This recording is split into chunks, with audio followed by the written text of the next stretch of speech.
Alex's MOBS has released a brand new update called the Very Scary Update, which is their 1.20 update. The update includes 4 new mobs, so don't forget to like and subscribe, and let's get into the good stuff. Number 1. Farseer.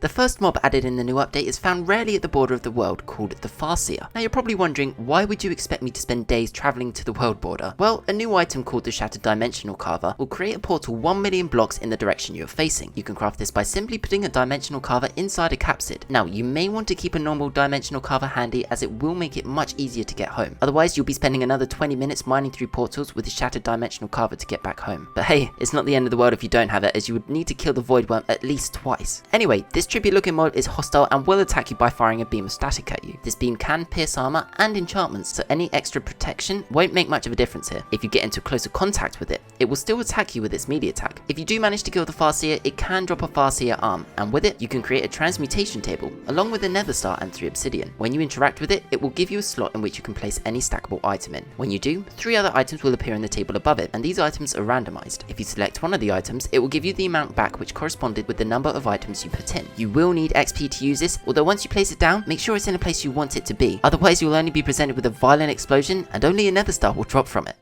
Number 2. Skreecher. So the next mob that has been added in is the Skreecher, which can be found on the roof of the Deep Dark. These creatures will inform the warden of your presence by screeching loudly when you're spotted by it, so you'll need to take care of these quickly. They may be loud, but they will not directly attack the player, so you should only be focused on killing it and ensuring it doesn't wake up the warden. And it isn't too hard to kill them, considering they can be shot down from the ceiling with a projectile, which also temporarily disables them. When you kill the Skreecher, it can drop a Skreecher soul, and with 3 of these, 3 bone blocks, and 3 skulks, you can create a skulk boomer. This device, when activated by a nearby skulk sensor, can emit a boom sound which damages nearby mobs within a 3 block radius. This can be disabled with a redstone signal, which makes this device great for creating traps.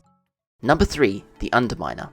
Next we have the Underminer, which can be found roaming in mineshafts. Be careful when approaching these ghostly beings, as when you do, they'll go invisible and invulnerable to damage. You don't have to be careful too much though, as they won't attack you if you don't attack them. They can only be attacked via magic, such as splash potions. If you watch closely, they will start to mine a block, but won't be able to break it. However, if you mine the block they mine, it will reveal a hidden ore. If you have a spare ore block handy, you can drop it in front of the Underminer, and they will then start looking for the specific ore they picked up. If you do manage to kill an Underminer, it has a chance to drop their ghostly pickaxe, which has decent mining power. The unique part of this pickaxe is that it can store up to 9 stacks of items if your inventory is full. To see what is stored in the pickaxe, you can simply hover over it in your inventory, and when there is space, it will automatically be transferred back to your inventory. And when you've almost weared out the pickaxe completely, you can easily repair it with some phantom membranes.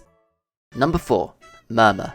The last mob added to this update is the Murmur. The hideous creature can be found beneath world level -30, so you can expect to see them in very deep caves. This harmless looking creature is deceiving, as it's completely hostile and quite a pain to kill. You can see that their head will act like a snake, where it will extend and extend and extend to a point of around 50 blocks, but don't let the length of the neck make you think it's slow. Its head will pounce at you very quickly, so you'll need to be prepared when fighting it. The Murmur's head is more protected than the body, so if you get a couple of clean body shots, then it won't bother you for much longer. If you manage to kill the Murmur, it can drop red wool, an elastic tendon, and rarely an unsettling kimono. With 3 elastic tendons, you can craft a tendon whip, along with 1 stick and 3 drop bear claws. This whip can attack and chain up to 3 enemies at a time. The further away the enemies, the less damage they will receive. However, it can be used from 8 blocks away, and will find a target automatically, making it much easier. If it starts getting low durability, it can be repaired with elastic tendons. The other item that the Murmur can rarely drop is the unsettling kimono, which can be worn as a chestplate. Now this doesn't have great durability, but that is mainly for the fact that almost all undead mobs will be neutral towards you, so there won't be anything to attack you unless they are the Wither or other Murmurs. The unsettling kimono also increases your placement reach by 2 blocks, so you can make great use of this. And even if the unsettling kimono does run low on durability, you can easily repair it with red wool.